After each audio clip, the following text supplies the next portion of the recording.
नमस्कार दोस्तों, आप सभी का बहुत बहुत स्वागत है सक्सेस प्लस एकेडमी के प्लेटफॉर्म पर। मैं हूं सुमित चौधरी और आज के इस वीडियो में हम बात करने वाले हैं मॉडर्न इकोनॉमिक्स और कैपिटलिज्म के फादर कहे जाने वाले एडम स्मिथ की बायोग्राफी और इनकी फ़िलोसॉफ़ीज़ के बारे में, इनकी थ्योरीज़ के बारे में। इन्होंने दो बहुत ही महत्वपूर्ण किताबें लिखी। एक लिखी द वेल्थ ऑफ नेशन, ये बहुत ही इंपॉर्टेंट किताब है, इवन इसको बाइबल ऑफ कैपिटलिज्म कहा जाता है। और एक किताब लिखी इन्होंने the theory of moral sentiments. ये दोनों ही बहुत ही इंपॉर्टेंट कॉन्सेप्ट इन्होंने दिए। और इनका एक कॉन्सेप्ट है इनविजिबल हैंड का कॉन्सेप्ट, वो आपने कई बार सुना होगा, तो उसके बारे में भी हम बात करने वाले हैं। तो एडम स्मिथ कौन थे? ये एक स्कॉटलैंड में पैदा हुए थे, स्कॉटिश सोशल फिलोसोफर थे। और स्कॉटिश जो इनलाइटनमेंट का जो एरा था उसमें भी ये एक बहुत ही महत्वपूर्ण फिगर थे। साथ ही साथ ये पॉलिटिकल इकोनॉमिस्ट भी थे। देखिए, इससे पहले जो एडम स्मिथ से पहले का जो दौर था, जो मैं बोल रहा हूँ 18 सेंचुरी से पहले 17 सेंचुरी तक का जो टाइम था, उसमें इकोनॉमिक साइंस का इतना ज़्यादा उसको इम्पोर्टेंस नहीं दी जाती थी, उसको सेपरेटली नहीं पढ़ा जाता था, सेपरेटली उसके बारे में बातचीत नहीं होती थी। उसके बाद इन्होंने जो ये वेल्थ ऑफ नेशन बुक दी, ये बहुत ही इंपॉर्टेंट किताब थी। इसमें इन्होंने बहुत सारे कॉन्सेप्ट दिए जो कि ये इकोनॉमिकल साइंस के इनको एज ए फादर माना जाने लगा बाद में, क्योंकि इनमें इतनी सेपरेटली एक गहन इन्होंने अध्ययन किया था कि किस तरीके से इकोनॉमी को हमें चलाना चाहिए। इसीलिए इनको फादर ऑफ इकोनॉमिक्स और फादर ऑफ कैपिटलिज्म भी कहा जाता है। कैपिटलिज्म क्यों कहा जाता है? क्योंकि इनके जो आइडियाज़ थे वो उस तरीके के थे जैसे कि कैपिटलिज्म में होते हैं। कैपिटलिज्म का जो कॉन्सेप्ट है वो मैंने आपको बताया था। कैपिटलिज्म का, सोशलिज्म का, कम्युनिज्म का मैंने एक सेपरेट वीडियो बनाया है जिसमें हमने उन तीनों को कंपेयर किया है, उनके उनके क्रिटिसिज्म पे भी बात की है, उनके प्रो एंड कॉन्स सब पे बात डिटेल में की है, तो वो आप जाके देख सकते हैं। तो ये जो किताब है इसका पूरा नाम है an inquiry into the nature and causes of the wealth of nation. तो वेल्थ ऑफ नेशन के नाम से ही जानी जाती है वैसे तो, लेकिन ये इसका पूरा नाम है। इस बुक को इन्होंने लिखी और ये फर्स्ट ऐसी किताब थी जिसमें इन्होंने पॉलिटिकल इकोनॉमी की बात करी। ठीक है, तो इसके बारे में बात करते हैं। उससे पहले एक इनके कोट पे चलते हैं जो इन्होंने एक बात कही थी, वो देखिए। The real tragedy of the poor is the poverty of their aspirations. जो गरीब लोग हैं उनकी सबसे बड़ी ट्रेजेडी उनकी गरीबी नहीं है, बल्कि गरीबी के प्रति जो उनके एस्पिरेशन हैं वो है कि वो गरीबी से निकलना ही नहीं चाहते।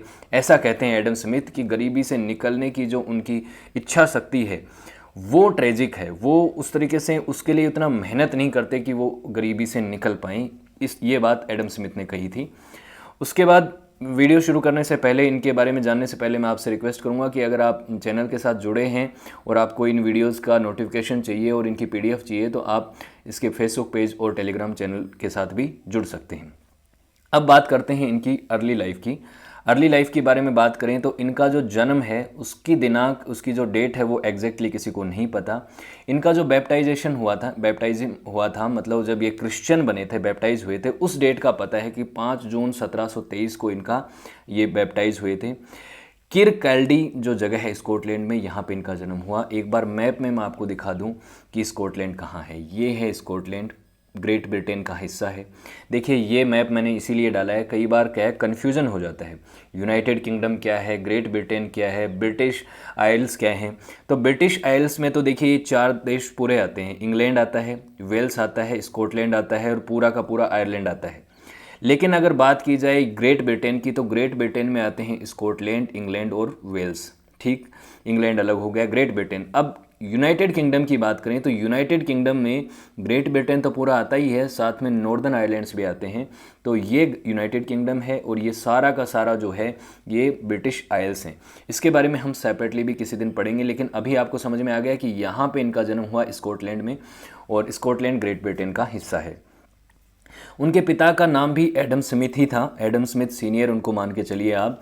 वो एक स्कॉटिश राइटर थे, एक सीनियर सॉलिसिटर बने, आगे चल के वो एडवोकेट और प्रोसिक्यूटर भी बने थे। तो काफ़ी ऊंची पदों पे थे वो।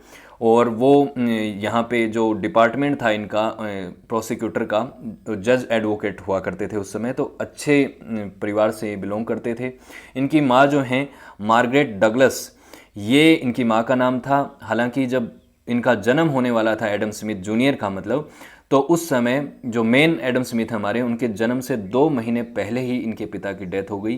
तो यहाँ पे इनके लिए ये ट्रेजिक मोमेंट था। इनके पैदा होने से पहले ही पिता इनके चले गए और इनकी माँ ने इनको आगे चल के पाला। ठीक है, तो स्कॉटलैंड में पैदा हुए। उसके बाद इनकी एजुकेशन की बात करें तो अर्ली एज में बोग स्कूल, बर्ज स्कूल नाम की स्कूल थी स्कॉटलैंड की, बहुत ही प्रसिद्ध स्कूल थी ये, अच्छी स्कूल माना जाता था इसको। वहाँ पे इन्होंने लैटिन, मैथमेटिक्स, हिस्ट्री और राइटिंग को पढ़ा। उसके बाद ये हायर स्कूल के लिए, हायर एजुकेशन के यूनिवर्सिटी ऑफ ग्लासगो चले गए, जो ये 14 साल के थे। वहाँ पे इन्होंने फ़िलोसॉफ़ी पढ़ी फ्रांसिस हचसन के अंडर। तो फ्रांसिस हचसन जो हैं ये भी एक बहुत ही इंपॉर्टेंट सोशल फिलोसोफर रहे हैं, इनके बारे में हम सेपरेटली कभी पढ़ेंगे। इनका भी बड़ा योगदान रहा है ये जो इनलाइटनमेंट का एरा था उसमें। तो ग्लासगो के अंदर इन्होंने अपने अंदर बहुत सारी चीज़ों को डेवलप किया, लिबर्टी, रीजन और फ्री स्पीच के बारे में इन्होंने पढ़ा, हिस्ट्री, राइटिंग वगैरह तो ये पढ़ रहे थे। फिलोसॉफी, सोशल फिलोसॉफी की तरफ इनका काफ़ी रुझान रहा। उसके बाद 1740 के अंदर ये ग्रेजुएशन के लिए बैलियर्ड कॉलेज जो है ऑक्सफोर्ड यूनिवर्सिटी के अंडर आती थी ये, उस यूनिवर्सिटी में ये पोस्ट ग्रेजुएट के लिए इन्होंने पार्टिसिपेट किया, वहाँ पे इन्होंने एडमिशन लिया। लेकिन यहाँ पे जब इन्होंने एडमिशन लिया, ऑक्सफोर्ड का बहुत बड़ा नाम था, आज भी बहुत बड़ा नाम है। और सोचिए ये ऑक्सफोर्ड को क्रिटिसाइज़ करते हैं और कहते हैं कि ग्लासगो जो यूनिवर्सिटी थी इनकी, ये बहुत अच्छी थी in comparison to Oxford. Oxford को काफ़ी खुले तरीके से इन्होंने वो किया है, एक तरीके से क्रिटिसाइज़ किया है कि यहाँ के जो टीचर्स हैं उनमें एक अलग ही तरीके का एटीट्यूड है, वो उस तरीके से बच्चों को चीज़ों को एक्सप्लेन नहीं करते जैसा कि ग्लासगो में होता है। तो ये कहते थे कि हमारे यहाँ पे आप ऑक्सफोर्ड वगैरह का नाम बहुत बड़ा है क्योंकि आपकी ये जो इंग्लैंड की यूनिवर्सिटी है इतनी बड़ी नाम है इसका, लेकिन इसका सिस्टम और इसकी एजुकेशन क्वालिटी जो स्कॉटलैंड की जो यूनिवर्सिटी हैं इनसे अच्छी नहीं है। तो इसको काफ़ी एडमायर करते थे। ऑक्सफोर्ड को तो इन्होंने पहले ही छोड़ दिया, 1746 में ये अपनी स्कॉलरशिप भी इनकी कंप्लीट नहीं हुई थी, उससे पहले ही इन्होंने अपनी ऑक्सफोर्ड यूनिवर्सिटी जो बैलियल कॉलेज थी इसको इन्होंने बाय बाय बोल दिया। तो ऑक्सफोर्ड से ज़्यादा खुश नहीं थे। उसके बाद पोस्ट ग्रेजुएट तो हुई और फिर इन्होंने टीचिंग्स में अपना करियर को तलाशने की कोशिश की। सबसे पहले इन्होंने पब्लिक लेक्चर्स देना शुरू किया 1748 में, जो इनकी जो यूनिवर्सिटी ऑफ एडिनबर्ग है, एडिनबर्ग की ही जो सोसाइटी थी उसमें इनको मिल गया था और यहाँ पे पब्लिक लेक्चर देना शुरू कर दिया। इनके जो लेक्चर्स थे उसमें रियोटिक और बेलन लेटर्स और द प्रेग्रेस ऑफ ऑपुलेंस, ये टॉपिक्स थे ये जिनको पढ़ाते थे। हालांकि माना जाता है कि रियोटिक इतने ज़्यादा नहीं थे। रियोटिक क्या होता है? वाक्पटुता, अगर शब्द सही से बोलूँ तो मतलब जो बोलने में बहुत अच्छा है, जो अच्छे से किसी भी चीज़ को समझा देता है लोगों के सामने और बहुत ही अच्छा वक्ता है, उसको रियोटिक कहा जाता है ना। तो रियोटिक इतने अच्छे नहीं थे, ऐसा माना जाता है कि थोड़े इंट्रोवर्ट थे, खुद के साथ ही बातचीत करते रहते थे, काफ़ी जीनियस थे, लेकिन इतना अच्छे से लोगों के सामने मतलब एक्सट्रोवर्ट नहीं थे। ठीक है, लेकिन बाद में जो ये प्रोग्रेस ऑफ ऑपुलेंस की जो अंदर ये क्लासेस लेते थे, इकोनॉमिक फिलोसॉफी की जब इन्होंने क्लासेस शुरू की तो इन्होंने नेचुरल लिबर्टी के सिस्टम की बात की। अब यहाँ से शुरू होता है कार्ल मार्क्स, एडम स्मिथ का वो दौर जिसमें इन्होंने इकोनॉमिक्स के ऊपर अपने कॉन्सेप्ट देना, अपनी थ्योरीज देना शुरू कर दिया था। किस तरीके की थ्योरी? ये बात करते थे, देखिए हमारे 1991 में हमारे यहाँ पे एलपीजी रिफॉर्म्स आए थे, ठीक है, एलपीजी रिफॉर्म्स आए थे ना, ग्लोबलाइजेशन, प्राइवेटाइजेशन और लिबरलाइजेशन। ये जो लिबरल इकोनॉमी का जो कॉन्सेप्ट है, ग्लोबल इकोनॉमी का जो कॉन्सेप्ट है, प्राइवेटाइजेशन का जो कॉन्सेप्ट है, ये ही तो कॉन्सेप्ट हैं कैपिटलिज्म के, मेन आइडियाज़ हैं। इन आइडियाज़ के फाउंडिंग फादर थे एक तरफ से एडम स्मिथ। इन्होंने एक तरह से इकोनॉमी को लिबरल करने की बात कही, सभी तरीके के बैरियर्स हटाने की बात की कि कोई भी बैरियर नहीं होना चाहिए सरकारों की तरफ से, इकोनॉमी के ऊपर, ट्रेड एंड कॉमर्स के ऊपर किसी भी तरीके के कंट्रोल नहीं होना चाहिए सरकार का। तो 1751 के अंदर ये प्रोफेसर बन गए थे ग्लासगो यूनिवर्सिटी के अंदर टीचिंग ऑफ लॉजिक कोर्स में, और इसके बाद ये हेड ऑफ मॉरल फिलोसफी बन गए ग्लासगो में अगले 13 साल के लिए 1753 में। और यहाँ से इन्होंने अपने जो आइडियाज़ हैं उनको और अच्छे से लेक्चर्स में, पब्लिक लेक्चर्स में देना शुरू कर दिया। और इन्होंने जो लकीर से हट के जो चीज़ें बताई, उन चीज़ों की वजह से ही काफ़ी लोग इनके फॉलोवर्स भी हो गए, इनके साथ काफ़ी सारे स्टूडेंट्स इनके साथ जुड़ गए। इनका जो पहला बड़ा वर्क था वो था the theory of moral sentiments.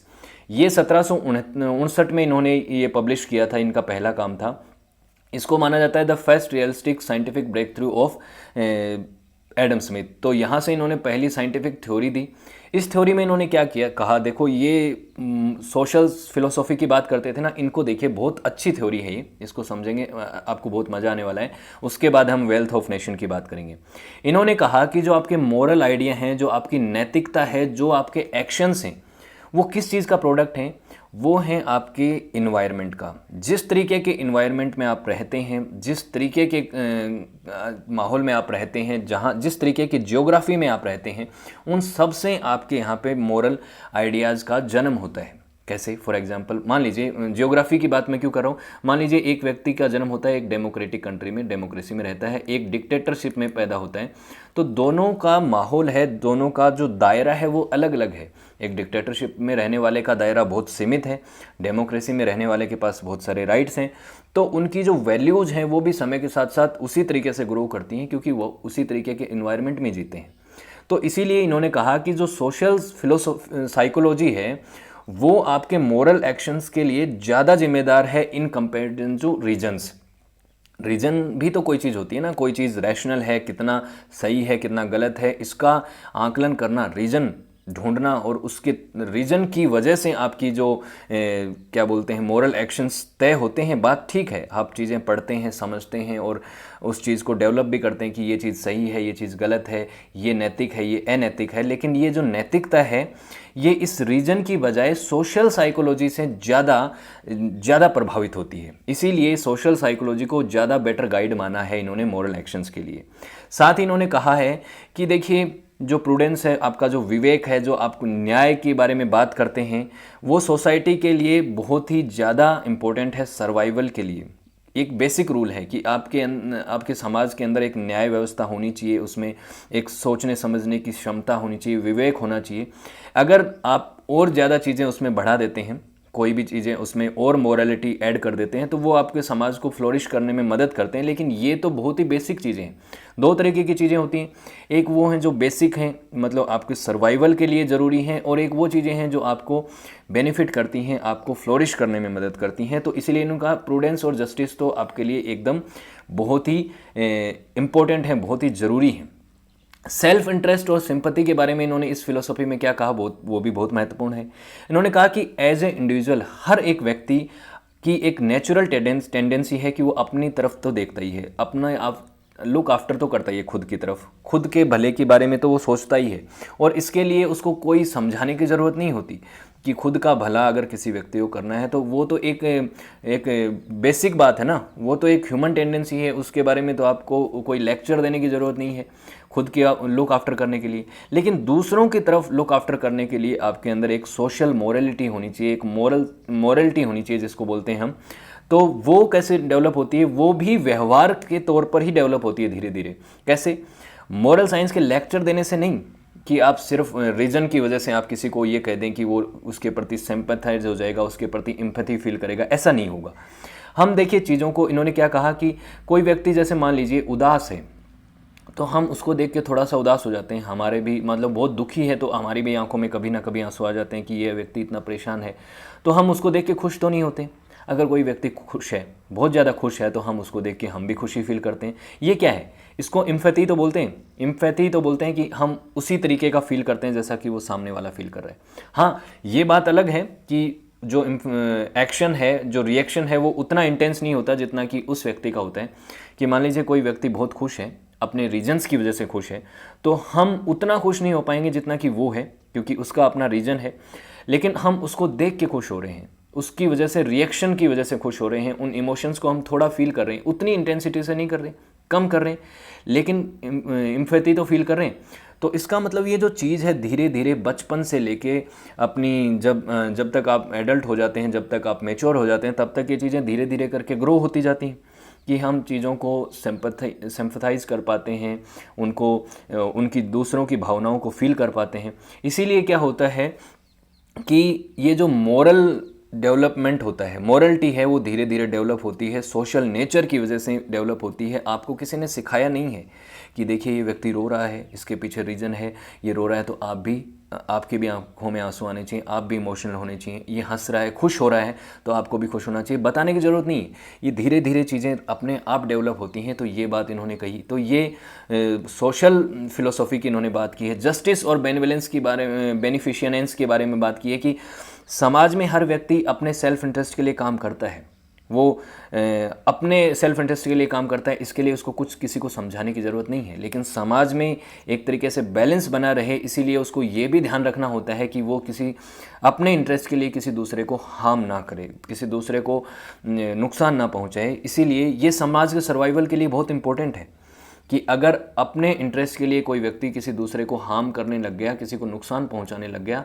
तो उससे समाज के सर्वाइवल में एक बाधा आएगी, समाज को सर्वाइव करने में दिक्कत आएगी, क्योंकि एक दूसरे को लोग हार्म करने लगेंगे और समाज में एक तरीके से केओस आ जाएगा और सर्वाइव नहीं कर पाएगा। लेकिन एक स्टेप आगे अगर जाके आप किसी का नुकसान किए बिना अगर फ़ायदा कर सकते हैं, तो उससे समाज का भी फ़ायदा होगा, आपका भी फ़ायदा होगा। ये चीज़ इन्होंने कही है। इसको इकोनॉमिक्स के साथ भी जोड़ के आप देखेंगे तब आपको समझ में आएगा। वेल्थ ऑफ नेशन में ये जो पहले वाली जो इनकी वर्क था, the theory of moral sentiments, इनको आधार बना के, इनको फाउंडेशन मान के आगे चल के वेल्थ ऑफ नेशन जो किताब है उसमें इन्होंने इकोनॉमिक्स का जो एंगल है उसको बहुत ज़्यादा ढंग से ऐड किया। पहला इनका कॉन्सेप्ट है वो बहुत महत्वपूर्ण है और यहीं से कैपिटलिज्म का एक कॉन्सेप्ट आता है, काफ़ी इंपॉर्टेंट है, और वो ये है कि जो भी देश जो ट्रेड और कॉमर्स के ऊपर रेगुलेशंस, रूल एंड रेगुलेशंस लगाते हैं, बाधा लगाते हैं, उसको कंट्रोल करने की कोशिश करते हैं, ये जो व्यवहार है ये बिल्कुल इल फाउंडेड है, बिल्कुल काउंटर प्रोडक्टिव है। ये इन्होंने कहा। कैसे? देखिए 17वीं शताब्दी तक, 18वीं शताब्दी का जो समय था, उससे पहले का भी समय था, उसमें मैंने क्या कहा था आपको, इकोनॉमिक साइंस इतनी डेवलप नहीं हुई थी। उसमें जो व्यापार होता था उसमें या तो आप जानते हैं कि किससे होता था, बार्टर सिस्टम था, जिसमें वस्तु विनिमय जिसको कहते हैं, सामान लिया उसके बदले सामान दिया, इस तरीके से ट्रेड कॉमर्स होता था।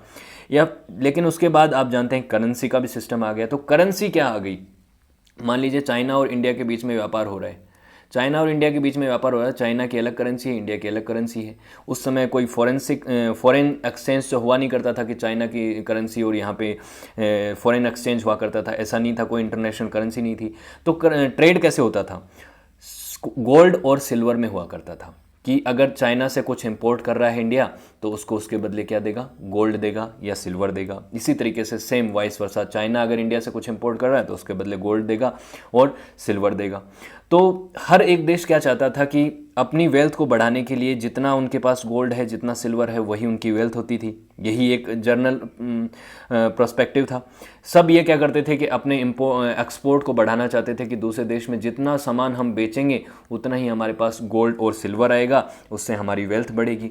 तो वेल्थ क्या थी, एक मेटल वेल्थ थी। ये एक एंगल था कि मेन जो वेल्थ है वो जितना आपके पास सोना है, जितना चांदी है, वही आपकी वेल्थ है। तो यहाँ से एडम स्मिथ ने एक नया कॉन्सेप्ट दिया और उन्होंने कहा कि भाई आपकी वेल्थ ठीक है, गोल्ड और सिल्वर तो है, लेकिन ये आपकी रियल वेल्थ नहीं है।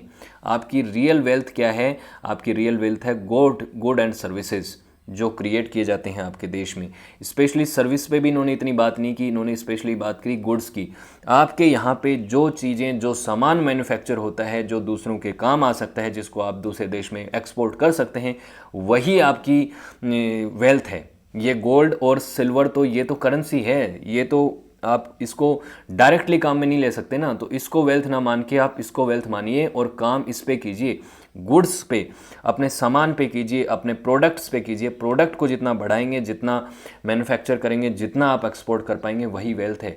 और ये कब हो पाएगा, जब आप रूल एंड रेगुलेशन से अपने ट्रेड एंड कॉमर्स को आज़ाद करेंगे। ये इनकी वेल्थ ऑफ नेशन की बुक जो है, इसका पहला और मेन कॉन्सेप्ट था। इसमें इन्होंने क्या कहा कि अपनी प्रोडक्टिव कैपेसिटी को अगर बढ़ाना है तो अपने मार्केट को रेस्ट्रिक्ट मत कीजिए, इसको फ्री कर दीजिए। फ्री कैसे करना है, इसी के ऊपर बात करेंगे, धीरे धीरे आपको चीज़ें समझ में आएंगी।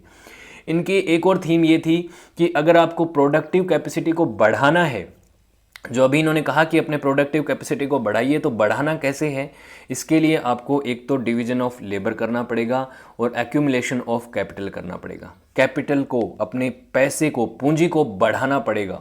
कैसे बढ़ेगा पूंजी और कैसे होगा लेबर का डिवीजन, ये बात समझिए। लेबर देखिए अलग अलग तरीके की लेबर है। एक है स्किल्ड वर्कर है, काफ़ी जिनके पास स्किल्स हैं, जैसे कि मैनेजमेंट हैं, इंजीनियर्स हैं, ये लोग हैं। एक है सेमी स्किल्ड वर्कर्स हैं। सेमी स्किल्ड वर्कर्स आप आज के समय मान लीजिए जो आईटी वाले हैं, आईटीआई वाले हैं, जो कि डिप्लोमा वाले हैं, जिनको मशीनरी चलाना आता है लेकिन इनको मशीनरी को बनाना और इसको उतना ढंग से ऑपरेट नहीं करना आता, मतलब ये ऑपरेटर्स हैं। और तीसरे आते हैं वो लेबर्स जिनके पास स्किल्स नहीं हैं, जो कि मजदूरी करते हैं, बस उनको हार्ड और मेहनत करनी आती है, इनको स्किल्स नहीं, इनमें स्किल्स की कमी है। तो तीनों को अलग अलग बांटिए और उनको उनके स्किल्स के हिसाब से काम दीजिए। जिस हिसाब का काम जो व्यक्ति कर सकता है उसको उसी तरीके से काम दिया जाएगा, तो आपकी प्रोडक्टिविटी बढ़ेगी। प्रोडक्टिविटी बढ़ेगी तो इससे क्या होगा कि आप ज़्यादा चीज़ें बना पाएंगे। जैसे कि आप मान लीजिए कोई भी सामान बनाते हैं तो उसकी स्किल्स के हिसाब से उसको हर एक स्टेप पे वैसा ही व्यक्ति मिल रहा है जो उस काम को ज़्यादा स्पीड से, ज़्यादा एफिशिएंसी से कर पाता है, तो आपकी प्रोडक्टिविटी ऑब्वियसली बढ़ जाएगी। उसी तरीके से अगर आपके पास बहुत सारा कैपिटल है, बहुत सारा पैसा है, पूंजी है, तो आप नई नई फैक्ट्रियाँ इस्टेब्लिश कर सकते हैं, नया नया इन्वेस्टमेंट कर सकते हैं, अलग अलग सेक्टर्स में इन्वेस्ट कर सकते हैं, जिससे क्या होगा, आपके पास आपका जो बिज़नेस है, आपकी जो प्रोडक्टिविटी है वो ग्रो करेगी और आपके पास एक सरप्लस भी आ जाएगा। सरप्लस कैसे आएगा? जितना ज़्यादा आप प्रोडक्ट प्रोड्यूस करेंगे। मान लीजिए आपको नीड है, मान लीजिए आप चेयर बनाती है एक कंपनी और उसको 10,000 चेयर बनाती थी पहले। अब 10,000 का तो यहाँ पे ही उनके यहाँ पे पैसा लग भी जाता था, उनके पास इतना उनको प्रॉफिट नहीं होता था। लेकिन अब क्योंकि प्रोडक्टिविटी बढ़ गई है तो 20,000 चेयर बनाता है, तो 10,000 चेयर एक्स्ट्रा बनाने लग गया ना, तो इन 10,000 चेयर को वो एक्सपोर्ट करेगा, बेचेगा अपने देश में या दूसरे देश में, कहीं ना कहीं बेचेगा। तो इनके पास ये एक्स्ट्रा 10,000 चेयर का जो पैसा है वो सरप्लस हो जाएगा और इस सरप्लस पैसे को वो किस चीज़ में शामिल कर सकता है? इसमें वो दूसरी जगह इसको कहीं ना कहीं इन्वेस्ट कर सकता है, किसी दूसरे सेक्टर में इन्वेस्ट कर सकता है, लेबर सेविंग मशीनरी को खरीद सकता है। अब ये जो कॉन्सेप्ट है ये आप समझ सकते हैं कि ये एकदम अपोजिट है कम्युनिज्म और सोशलिज्म के। वहाँ पे सरप्लस की बात नहीं होती। सरप्लस की बात क्यों नहीं होती? वो कहते हैं कि सरप्लस करने के लिए आप लेबर को बहुत ज़्यादा क्या करते हो, एक्सप्लॉइट करते हो, और इस सरप्लस का जो फ़ायदा है वो लेबर को मिलना चाहिए, लेकिन लेबर को ना मिलके ये जो कैपिटलिस्ट हैं, जो कंपनियों और फैक्ट्रियों के मालिक हैं, इन्हीं के पास सारा का सारा सरप्लस पैसा चला जाता है। इन्होंने जो मेहनत करी, इन लोगों को इसका मुनाफा, इनका फ़ायदा नहीं मिलता। ये बात होती है। तो ये बात इनकी थी। किसी भी देश को बहुत फास्ट फॉरवर्ड आगे लेके जाने के लिए इन्होंने क्या कहा कि आपको यहाँ पे प्रोडक्टिविटी बढ़ानी है, सरप्लस बढ़ाना है, जिससे आप नए नए सेक्टर्स में इन्वेस्ट कर पाओ, ये चीज़ है। तो कैपिटल एक्यूमुलेशन की इन्होंने बात की, कैपिटल एक्यूमुलेशन की बात की। देखिए ये जो चीज़ें हैं इनका क्रिटिसिज्म भी है। जो चीज़ें इन्होंने कही वो किसी भी देश को काफ़ी आगे स्पीड से ले जा सकती हैं। उनके जो बड़े पूंजीपति हैं उनको बहुत ज़्यादा पूंजीपति बना सकती हैं, उनको बहुत ज़्यादा पैसा दिला सकती हैं, लेकिन इनके काफ़ी वो भी हैं, नुकसान भी हैं और काफ़ी क्रिटिसिज्म भी हैं। उसको भी हम लास्ट में समझेंगे। अभी इस एंगल से समझिए कि एडम स्मिथ का एंगल क्या है, वो क्या समझाना चाहते थे, वो किस तरीके से बेटरमेंट चाहते थे इकोनॉमिक्स का, वो समझिए अभी।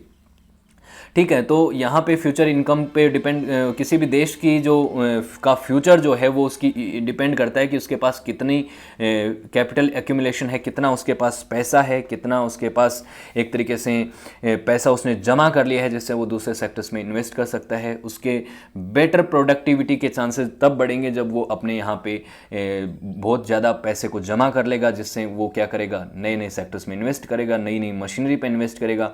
तो ये चीज़ देखिए कि इनके जो आइडियाज़ थे, एडम स्मिथ के जो आइडियाज़ हैं, उन्होंने काफ़ी मदद भी करी इंडस्ट्रियल रिवॉल्यूशन की। इंडस्ट्रियल रिवॉल्यूशन का भी समय यही था, 18वीं सेंचुरी का समय था। मैंने इंडस्ट्रियल रिवॉल्यूशन को वर्ल्ड हिस्ट्री में पूरा पढ़ाया है, तो वो चीज़ें हुई हैं। तो इसके क्या होता है कि आप देखिए पहले क्या करते थे लोग, अपना पैसा इकट्ठा करते थे, उसको जमा कर लेते थे, बैंक में जमा कर दिया और वो पैसा पड़ा रहता था, उस पर किसी तरीके या तो ब्याज पे दे देते थे। सिक्योर रखने के चक्कर में उसको कहीं इन्वेस्ट नहीं करते थे। आज का समय आप देखते हैं कि कोई भी पैसा जिसके पास एक्स्ट्रा सरप्लस पैसा है उसको वो लोग इन्वेस्ट करते हैं और इन्वेस्टमेंट में ही फ़ायदा मिलता है। तो इसीलिए एक ऐसा सिस्टम बनाने की ज़रूरत है एडम स्मिथ के हिसाब से कि आप अपने पैसे को सिक्योर कर सकें, थ्रू इन्वेस्टमेंट। तो इससे क्या होगा कि आपकी कैपिटल भी बढ़ेगी और जिस पैसे को आपने जहाँ पे इन्वेस्ट किया है वहाँ पे भी वो ग्रो करेगा और वहाँ पे भी प्रोडक्टिविटी को बढ़ाएगा। तो इस तरीके की चीज़ों को उन्होंने वेल्थ ऑफ नेशन में बताया। उसके बाद इन्होंने एक और बात कही कि सिस्टम जो है वो बिल्कुल ऑटोमेटिक है, उसकी आप चिंता मत कीजिए। सरकारें ये सोचती हैं कि उसको रेगुलेट करेंगे, रेगुलेट करने से वो ऑटोमेटिक चलेगा, ऐसा नहीं है, सिस्टम बिल्कुल ऑटोमेटिक है। उन्होंने कहा कि जहाँ पे किसी चीज़ की कमी है, मान लीजिए किसी जगह पे आप जाते हैं और वहाँ पे उस पर्टिकुलर चीज़ की कमी है, मान लीजिए आप महाराष्ट्र में जाएंगे तो वहाँ पे नागपुर में आपको संतरे बहुत मिल जाएंगे, है ना। तो वहाँ पे संतरे इतने ज़्यादा हैं कि वहाँ पे उसकी कीमत कम होगी, कीमत होगी क्योंकि वहाँ पे बहुत ज़्यादा सप्लाई है उसकी ऑलरेडी है। तो उससे क्या है कि जो भी सप्लायर है उसको उतना पैसा नहीं मिलेगा, क्यों? क्योंकि वहाँ पे ऑलरेडी हैं इतनी चीज़ें। लेकिन कहीं दूसरी जगह पे जाएंगे जहाँ पे संतरे की कमी है, तो वहाँ पे जाके अगर आप संतरा खरीदना चाहेंगे तो आपको संतरा आप वहाँ पे महंगा बेच सकते हैं। सप्लायर के एंगल से देखिए, जो संतरा बेचता है उसके एंगल से देखिए, क्योंकि लोग उसका पे करने के लिए तैयार हैं, क्योंकि उनके वहाँ पे संतरा है नहीं, तो वो उसको खरीदने के लिए ज़्यादा पैसे देने के लिए भी तैयार हैं। तो जो प्रोड्यूसर है वो भी वहाँ पे बहुत ज़्यादा खुश होकर जाएगा कि अरे ठीक है, यहाँ पे हमें ज़्यादा मुनाफा मिल रहा है तो यहाँ पे जाके बेचेंगे। इसी तरीके से कोई ऐसी जगह है जहाँ पे वो चीज़ ईजीली अवेलेबल है और लोग वहाँ पे ख़रीद सकते हैं, ज़्यादा पैसा उसमें देने के लिए रुचि नहीं रखते, क्यों? क्योंकि उनके पास है ईजीली अवेलेबल। तो वहाँ पे प्रोड्यूसर जो है वो ज़्यादा पैसा डालना नहीं चाहेगा, ज़्यादा इन्वेस्ट नहीं करना चाहेगा वहाँ पे, उसको पता है कि वहाँ पे कम प्रॉफिट है। तो ये ऑटोमेटिक सिस्टम है, डिमांड एंड सप्लाई। ये ग्राफ भी मैं आपको समझाऊंगा कि डिमांड एंड सप्लाई किस तरह से काम करता है, उसको हम इनविजिबल हैंड की जो इनका जो कॉन्सेप्ट है उसमें भी समझेंगे। तो वेल्थ ऑफ नेशन में लास्ट में इन्होंने क्या कहा कि देखिए, एक मार्केट ऐसा होना चाहिए जहाँ पे कंपटीशन हो, बिल्कुल फ्री एक्सचेंज हो, किसी तरीके की मोनोपोली ना हो, टैक्स प्रेफरेंसेस में बहुत ज़्यादा छूट दी जाए, टैक्सेस ना हो, ज़्यादा टैक्स बैरियर ना हो, सिस्टम इतना कंट्रोल ना हो, रेड टेप नहीं हो, लाल फीताशाही कहते हैं ना कि चीज़ों को एक तरीके से कर्ब कर लिया जाता है, चीज़ें बहुत ज़्यादा बैरियर्स लगा दिए जाते हैं व्यापार करने में। तो इन चीज़ों को अगर सरकार एक तरीके से रोकेगी, ये चीज़ें से बचेगी सरकार और मार्केट को फ्री रखेगी इन चीज़ों से, जितना उतना ही बेहतर होगा प्रोड्यूसर्स के लिए और मार्केट के लिए, उतना ही फ्री फ्लो से मार्केट चलेगा और आपकी प्रोडक्टिविटी बढ़ेगी, आपके देश का जो कैपिटल एक्यूमुलेशन है वो बढ़ेगा, जिससे आप अच्छे से ग्रो कर पाएंगे। उन्होंने कहा कि सरकार को बिल्कुल लिमिटेड होना चाहिए बिजनेस में, ट्रेड एंड कॉमर्स में उसका कोई हस्तक्षेप होना ही नहीं चाहिए। यही तो होता है कैपिटलिज्म का एक और सेंट्रल आइडिया, कि सरकार का जो इंटरवेंशन है ट्रेड एंड कॉमर्स में वो बिल्कुल ना के बराबर होता है। उन्होंने कहा गवर्नमेंट का फंक्शन है कि भाई लॉ एंड ऑर्डर को मेंटेन रखें, डिफेंस को ध्यान रखें, इंफ्रास्ट्रक्चर को बेहतर करें, एजुकेशन को प्रमोट करें, सोशल वेलफेयर करें, ये सब चीज़ें करे सरकार, लेकिन ट्रेड एंड कॉमर्स को उसी के हाल पे छोड़ दे। वो एक सिस्टम है जो ऑटोमेटिक है, उसमें सरकार को कोई हस्तक्षेप करने की कोई ज़रूरत नहीं है। इकोनॉमी को बिल्कुल ओपन एंड फ्री छोड़ दो, उसके ऊपर कोई भी एक तरीके से रेस्ट्रिक्शन मत लगाओ। हालांकि सरकार को उसको एकदम ओपन छोड़ना चाहिए या नहीं छोड़ना चाहिए, इसके ऊपर डिबेट है। अगर लेफ़्ट के जो विचारक हैं, लेफ़्ट के जो इकोनॉमिस्ट हैं, वो इसको अलग तरीके से देखते हैं और जो कैपिटलिस्ट हैं वो इसको अलग एंगल से देखते हैं। अब इनविजिबल हैंड की जो थ्योरी है वो भी काफ़ी मशहूर है। और मशहूर क्या है, इनविजिबल हैंड, ये जो फैंसी सा शब्द लगता है और बाकी थ्योरी तो इसी के अंदर है इसकी, ये जो वेल्थ ऑफ नेशन है इसी के अंदर इन्होंने सारी चीज़ों को बता दिया है। इनविजिबल हैंड क्या है? डिमांड एंड सप्लाई के साथ अगर आप एक ऐसा कॉन्सेप्ट जोड़ दें, मार्केट को इतना फ्री कर दें और ऐसी मार्केट फोर्सेस को क्रिएट करें जो कि डिमांड एंड सप्लाई का जो कर्व है उसको इक्विलिब्रियम में ले आएँ, तो इसी को इनविजिबल हैंड की थ्योरी कहते हैं। और ये क्या है इसको एक बार समझिए, थोड़ा सा यहाँ से इस ग्राफ से समझेंगे उतना ज़्यादा अच्छे से समझ में आएगा। देखिए ये है डिमांड का कर्व है ये, और ये सप्लाई का है, ये वाली लाइन जो है डिमांड एंड सप्लाई। इसको इक्विलिब्रियम में लाना है। इक्विलिब्रियम में लाने का मतलब है डिमांड बराबर सप्लाई, जितनी डिमांड है उतनी सप्लाई है। मान लीजिए मार्केट में 1000 चेयर की ज़रूरत है और 1000 चेयर ही बिक रही हैं, तो दोनों सप्लाई भी 1000 चेयर हैं और डिमांड भी 1000 चेयर्स की थी, तो इक्विलिब्रियम है, दोनों को फ़ायदा है। न तो यहाँ पे सप्लायर्स के पास एक्स्ट्रा चेयर बची, न कमी पड़ी, और जितनी डिमांड थी वो भी पूरी हो गई। तो ये बहुत ही आदर्श आइडियल कंडीशन है किसी भी मार्केट के लिए, किसी भी व्यापारिक दृष्टिकोण से देखा जाए तो ये सबसे अच्छी कंडीशन होती है कि वहाँ पे इक्विलिब्रियम रहे डिमांड एंड सप्लाई में। अब देखिए डिमांड कैसे काम करती है। डिमांड में आप एज ए कस्टमर सोचिए किसी भी चीज़ को। मान लीजिए किसी भी सामान को आप खरीदने जाए, मोबाइल खरीदने गए और वो बहुत महंगा है, बहुत महंगा है तो बहुत कम लोग खरीद पाएंगे और बहुत कम लोग उसको खरीदना चाहेंगे। काफ़ी ज़्यादा प्राइस है तो क्वांटिटी बहुत कम है। प्राइस ज़्यादा है तो क्वांटिटी यहाँ पे क्या है, कम है, क्योंकि खरीदने वालों की संख्या कम है। जितनी प्राइस नीचे जाती जाएगी उतनी ही ज़्यादा क्वांटिटी में लोग उसको खरीदते जाएंगे। तो ये तो डिमांड की बात हुई। अब आप सप्लाई की बात करें तो सप्लाई में आप एज ए मतलब दुकानदार सोचिए, सप्लायर सोचिए, तो जितनी कम कीमत पे आपको कोई सामान बेचना पड़ेगा उतना ही कम आप उसको इंटरेस्टेड होंगे बेचने में, कि इतना कम में तो नहीं बेच पाऊंगा, इतने में मेरे को प्रॉफिट नहीं है। जितनी उसकी कीमत बढ़ती जाएगी उतना ही आप उसका प्रोडक्शन बढ़ाएंगे, उतना ही उसको ज़्यादा बेचने की कोशिश करेंगे, उसकी सप्लाई बढ़ाएंगे। तो जितनी ज़्यादा कीमतें होंगी, सप्लायर क्या कहेगा, उसको बेचने की कोशिश करेगा। ये डिमांड एंड सप्लाई की बेसिक फिनोमिना है।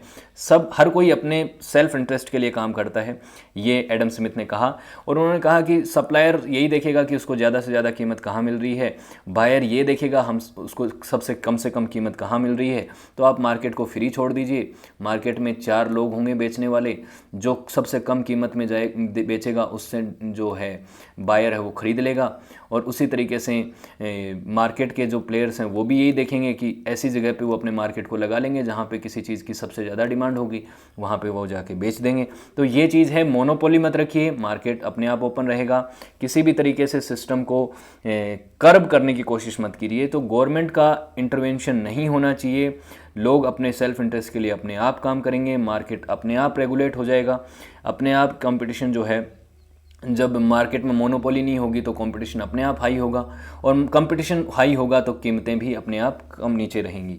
ये चीज़ें हैं, ठीक है। ये बात इन्होंने कही और ये एक बेसिक आइडिया था इकोनॉमी का, जिसमें इन्होंने इनविजिबल हैंड की थ्योरी भी दी, इन्होंने काफ़ी सारी चीज़ें इन्होंने शुरुआत में बता दी, लेकिन बहुत कुछ रह भी गया, बिल्कुल रह जाएगा। कोई भी इकोनॉमिक्स है वो पूरी तरीके से कंप्लीट नहीं होता, लेकिन कुछ ऐसी चीज़ें हैं जो इनकी फ़िलोसॉफ़ी के अंदर मतलब थोड़ी सी प्रॉब्लमेटिक हैं और कुछ उनका क्रिटिसिज्म होता है। और वो है, सबसे पहले है, सबसे ज़्यादा तो इन्होंने too much importance to wealth को इन्होंने बहुत ज़्यादा इंपॉर्टेंस दे दी है। इनका जो सेंट्रल आइडिया है वो वेल्थ के इर्द गिर्द है। इन्होंने ह्यूमन बीइंग्स को उससे थोड़ा दूर कर दिया है। ह्यूमन बीइंग है उसको सेंटर ना रख के इन्होंने वेल्थ को सेंटर रखा है, सेंट्रल आइडिया उसको प्राइमरी इंपॉर्टेंस दी है, जिससे क्या है ह्यूमन बीइंग सेकेंडरी हो जाते हैं, और जो कि बिल्कुल सही बात नहीं है। ह्यूमन बीइंग्स का सेकेंडरी होना और वेल्थ का प्राइमरी होना ये मॉरली भी सही नहीं है, और उनके वेलफेयर के लिए, उनके लॉन्ग टाइम फ़ायदे के लिए भी सही नहीं है। तो ये चीज़ इन्होंने कही। और ये बात क्योंकि आप कहीं भी देख रहे हैं एडम स्मिथ की फ़िलोसॉफ़ी में उन्होंने वेल्थ एक्यूमुलेशन की बात करी है, उन्होंने कैपिटलिज्म पैसे को जमा करने की बात कही है, पूंजी को इकट्ठा करने की बात की है। इससे क्या होता है कि ह्यूमन बीइंग्स हैं वो सेकेंडरी हो जाते हैं। कैसे हो जाते हैं, देखिए एक बात यहाँ पे इन चीज़ों को समझिए कि जैसे भी इंडस्ट्रियल रिवॉल्यूशन का जो टाइम आया उसमें क्या होता था, हर कोई अपनी इनकम को, अपने वेल्थ को बढ़ाना चाहता था, एक्यूमुलेट करना चाहता था, जिससे क्या होता है कि वो जो कैपिटलिस्ट थे वो अपने लेबर्स से बहुत ज़्यादा हार्ड वर्क करवाते थे।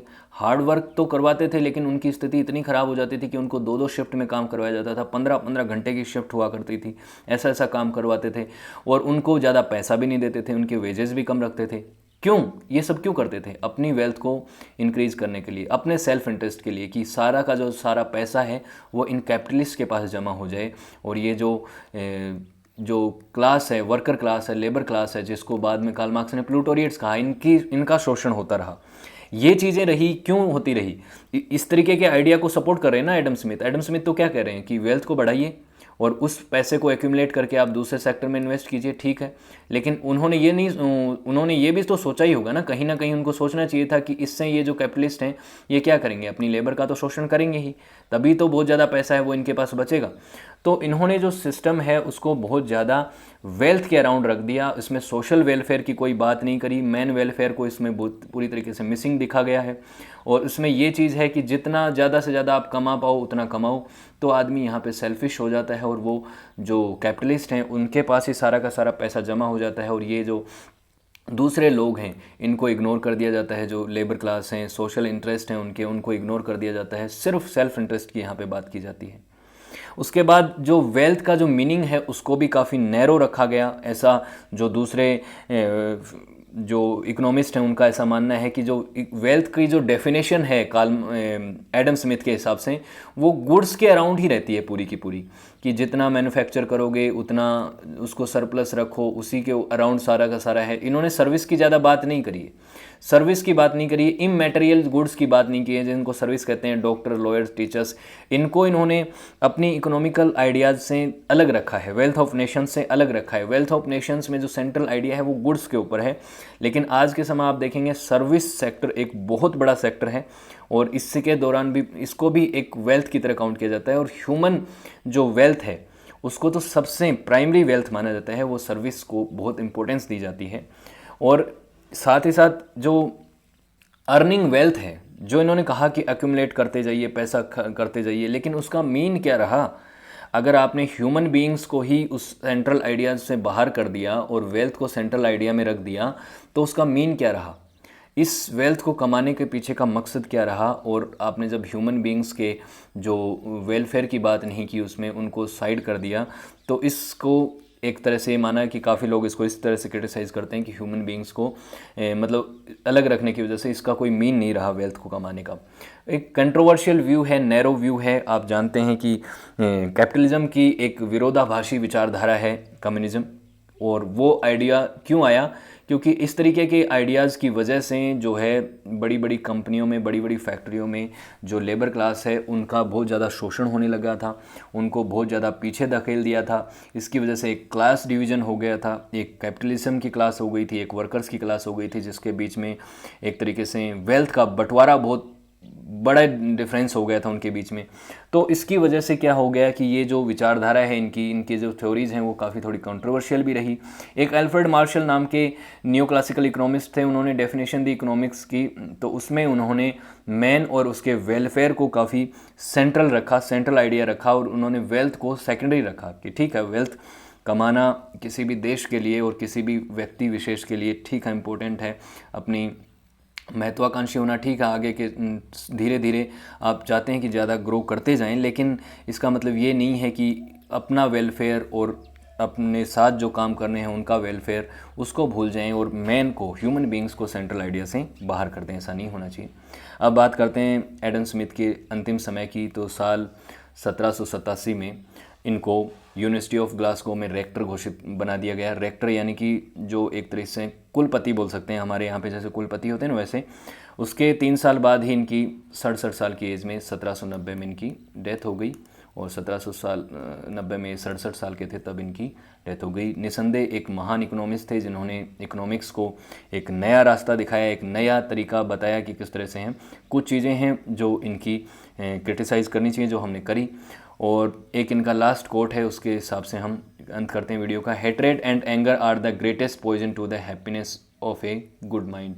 एक अच्छे दिमाग के लिए, एक माइंड के लिए, आप खुश रहना चाहते हैं तो अगर आप किसी से नफ़रत करते हैं और किसी पे गुस्सा करते हैं तो आपके लिए सबसे बड़ा पॉइजन है। बिल्कुल सही बात है। होपफुली आपको सारी चीज़ें समझ में आई होंगी। अगर वीडियो अच्छा लगा तो आप वीडियो को लाइक कर सकते हैं, शेयर कर सकते हैं और चैनल को सब्सक्राइब कर सकते हैं। लेकिन साथ ही साथ टेलीग्राम चैनल को ज़रूर ज्वाइन कीजिएगा, वहाँ पर आपको इसकी PDF भी मिल जाएगी। So thank you so much for watching this video. Have a good day. See you next class.